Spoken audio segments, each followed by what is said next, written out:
नमस्कार, आप देख रहे हैं दबंग में न्यूज़ और इस वक्त हम मौजूद हैं ग्रेटर नोएडा में और हमारे साथ मौजूद है राष्ट्रीय लोकदल से प्रदेश उपाध्यक्ष व किसान प्रकोष्ठ ललित भाटी जी। इनसे हम बात करेंगे किसान जो आज अपनी आवाज़ को लेकर सड़कों पर बैठे हुए हैं। उनका कहना है जो किसान बिल जो पास हुआ है उसको सरकार वापस ले। क्या उनकी इस तरीके की जो मांग है वो क्या जायज़ है या किसानों का जो अपनी आवाज़ उठाने का हक है वो जो दबता नज़र आ रहा है, क्या ये सही है? इन सभी मुद्दों के साथ हम इनसे बात करेंगे। और सबसे पहले आज चौधरी चरण सिंह जी की जन्म तिथि है और किसान दिवस है, तो इसको लेकर भी इनसे बात करेंगे। सर, आपका स्वागत है। नमस्कार। मैं आज आपके चैनल के माध्यम से सबसे पहले चौधरी चरण सिंह जी, किसान मसीहा, किसानों के लिए लगातार संघर्ष करते रहे, आज उनकी जन्म तिथि है, उनको नमन करता हूँ, उनको श्रद्धांजलि देता हूँ। और आज ही के दिन हम किसान लोग इस दिवस को किसान दिवस के रूप में भी मनाते हैं। और चौधरी चरण सिंह लगातार किसानों के हित के लिए लड़ते रहे, किसानों को न्याय दिलाते रहे, किसानों की मांगों को पूरा कराते रहे। और आज इसी अवसर पर मैं आपसे बोलना चाहूँगा कि ये जो 3 काले कानून आए हैं, इनका हम रोज़ विरोध करते हैं। इस तरह के कानून जो जनता को गुमराह कर रहे हैं, ये कानून किसान के नाम पे अडानी अंबानी के कानून हैं, उनके दफ्तर में बनाए गए कानून हैं। ये कानून लोकसभा में चोर दरवाजे से लाया गया है, बिल के तरीके से नहीं लाया गया है कि उसे बहस हुई है, वोटिंग हुई है, उसे पास कराया गया है, नहीं, उसे चोर दरवाजे से अध्यादेश बना के उसे जनता पे थोप दिया गया है, किसानों पे थोप दिया गया है, जबकि किसानों के बिल चाहिए ही नहीं। आप उन्हें क्यों देना चाहते हैं ऐसी चीज़ जो उनको आवश्यकता ही नहीं है? हमारे यशस्वी माननीय मोदी जी ये कहते हैं, प्रधानमंत्री जी, कि किसान की आय दुगनी करेंगे। किसान की आय दुगनी, किसान को तो अपनी आय से ही संतुष्ट है, उससे आपकी दुगनी आय नहीं चाहिए। आप किसान की आय दुगनी कर रहे हैं, उद्योगपति की आय दुगनी कर रहे हैं, ये अब जनता समझ चुकी है। झूठ का खेल अब ख़त्म। ये जो हमारे मोदी जी हैं, बहुत भाषणवीर हैं, जम के भाषण देते हैं, कितना भी भाषण करा लीजिए। आपको अगर अंतर्राष्ट्रीय स्तर पर आप उनसे कॉम्पिटिशन कराएंगे, शायद फर्स्ट आए वो। तो माननीय मोदी जी अब ये भूल गए, जनता अब इस भाषण की चाल को समझ चुकी है। उनका ये जो झूठ का खेल अब ये ख़त्म हो चुका है। जनता को ये बिल नहीं चाहिए। ये जो बिल आप एक बात बताइए, ये जो बिल जो बना है 5 जून को ये लोग ये बिल लेके आए। 7 मई को खट्टर सरकार ने 100 एकड़ ज़मीन अडानी के नाम पे स्टोरेज के लिए पास कर दी है। तो ये बिल सरकार ने नहीं बनाया, अडानी अंबानी ने बनाया। इसके नाते हम इसका पुरजोर विरोध करते हैं। पहला मामला है इनका एमएसपी का। जी बिल्कुल। इस बिल में कहीं भी एमएसपी की गारंटी नहीं है। कल इस बात की क्या गारंटी है, जब प्राइवेटाइजेशन हो जाएगा खेती में तो एमएसपी से नीचे ये किसान से नहीं खरीदेंगे। एमएसपी से नीचे खरीदना, इसमें कहाँ उल्लेखनीय है कि ये दंडनीय अपराध है? इस बात की कोई गारंटी नहीं है। अब लोग कहते हैं कि माननीय मोदी जी कहते हैं कि एमएसपी से नीचे नहीं। माननीय मोदी जी तो जनता को आय दुगनी करने की बात भी कहते थे। माननीय मोदी जी तो काला धन वापस लाने की बात करते थे। माननीय मोदी जी तो आपको 10-10, 20-20 लाख रुपए, 15 लाख रुपए वो खाते में आने की भी बात करते थे। माननीय मोदी जी सिर्फ बात ही करते हैं। जी बिल्कुल। तो लेकिन सर, जैसे कि मोदी जी हर बिल पे बात करते हैं, लेकिन अभी किसानों को वहाँ बैठे हुए लगभग 15-20 दिन से ऊपर हो चुके हैं, लेकिन अभी तक किसान जी ने किसानों से बात नहीं करी है मोदी जी ने। तो आखिर क्या मोदी जी उनकी वो नज़रअंदाज कर रहे हैं या वो अपने जो बिल पास किए हैं वो किसानों पर थोपना चाह रहे हैं?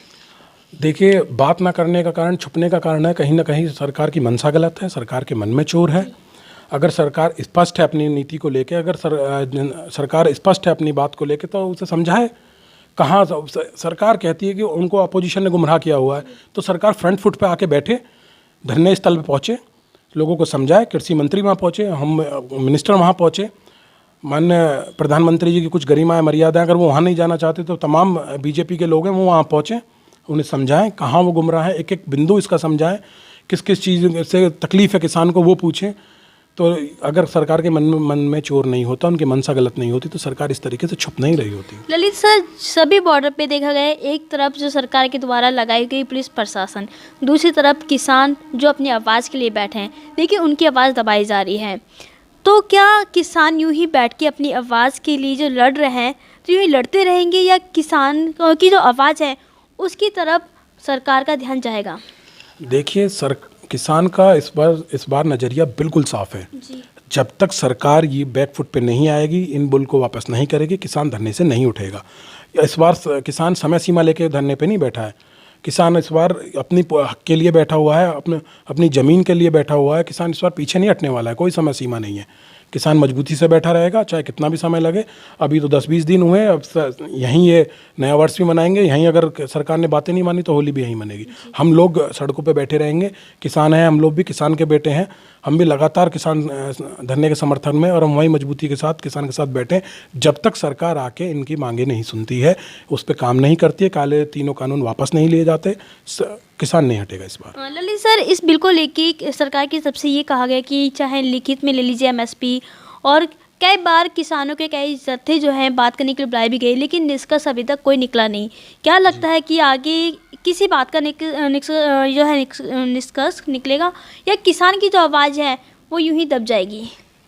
निष्कर्ष का तो इसमें मतलब सवाल ही नहीं उठता है। सरकार उद्योगपति के लिए काम कर रहा है, किसान अपने हित के लिए बात कर रहा है। दोनों को जब तक, या तो किसान इसलिए नहीं, जो किसान उद्योगपति के अपनी ज़मीन क्यों गिरवी रखेगा? आप एक बात बताइए, किसान आज अपने खेत का मालिक है, अगर वहाँ पे कॉन्ट्रैक्ट फार्मिंग आ जाएगी तो किसान अपने ही खेत में मजदूर हो जाएगा, अपनी ही चीज़ में किसान मजदूर बन के काम करेगा। इस बात की बिल में कहीं कोई गारंटी नहीं है कि किसान को अगर समझ में नहीं आता है, अगर उद्योगपति को समझ में नहीं आती है खेती, जो बीज लगाएगा, जो वो अपने तरीके से, अगर वो उपज उनको समझ में नहीं आती है फसल पूरी होने के बाद, तो उसको नहीं लेगा। किसान बेचारा कहाँ जाएगा इतना खर्चा लगाने के बाद? तो जो थोप दिया गया है उद्योगपति के हित में, जो बात थोप दी गई हैं, इन बातों को किसान मानने के लिए तैयार नहीं है इस बार बिल्कुल भी। ये पूर्ण रूप से गलत है, काला कानून है। मैं तो कहूँगा कि किसान के लिए कैंसर का काम करेगा। अगर किसान है तो देश है। मोदी जी की बात माननी पड़ेगी और समझनी पड़ेगी। जो चुनावी रैलियों में चिल्ला के किसान हित के बारे में बात करते हैं, उनको समझना पड़ेगा कि किसान हित रैलियों से नहीं होता है, मंच पे चिल्लाने से किसान हित नहीं होता है। उनके लिए ग्राउंड पे काम करना पड़ता है। अगर जो पहले से चल रहा है इसी नीति पे किसान खुश है अपनी, वो उससे दुगनी आय नहीं चाहिए। मोदी जी किसकी दुगनी आय की बात कर रहे हैं? ये उद्योगपति की दुगनी आय की बात हो रही है। 7 साल पहले अंबानी जी की बात लो, वो टॉप 100 में नहीं होते थे वर्ल्ड में, इस बार टॉप 5 में है। तो किसकी आय दुगनी? किसानों को लेकर उन पे अलग अलग आरोप लगाए जा रहे हैं। कोई कहता है कि विपक्ष के लोग बैठे हुए हैं, कोई कहता है कि उनके द्वारा कहे गए लोग बैठे हुए हैं, या उनको ये बोला जाता है कि 500 रुपये में वो लोग बैठे हुए हैं। कई तरीके की बातें सामने आ रही है। ये बेबुनियाद बातें हैं।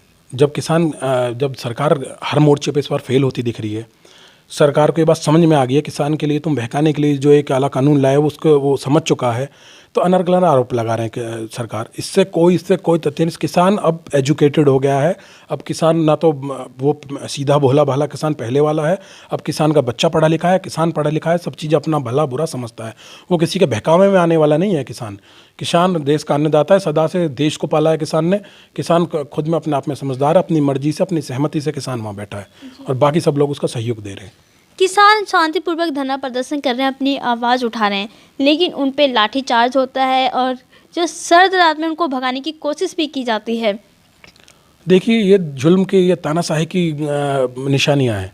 जब वो शांतिपूर्ण धरने से वहाँ बैठे हुए हैं, अपनी बात रख रहे हैं, 2-2 डिग्री में आप उनके ऊपर ठंडे पानी की बौछार डालेंगे, उन्हें वहाँ से उठाने के लिए शक्ति और बल का प्रयोग करेंगे, तो ये इसके लिए तो सरकार की मैं बहुत कड़ी निंदा करता हूँ। इस मामले में सरकार की ये बहुत गैर रवैया। अगर किसी परिवार में किसी व्यक्ति को परेशानी होती है तो परिवार का मुखिया उसकी परेशानी को सॉल्व करता है। तो किसानों को आपत्तिजनक शब्द भी कहे जा रहे हैं।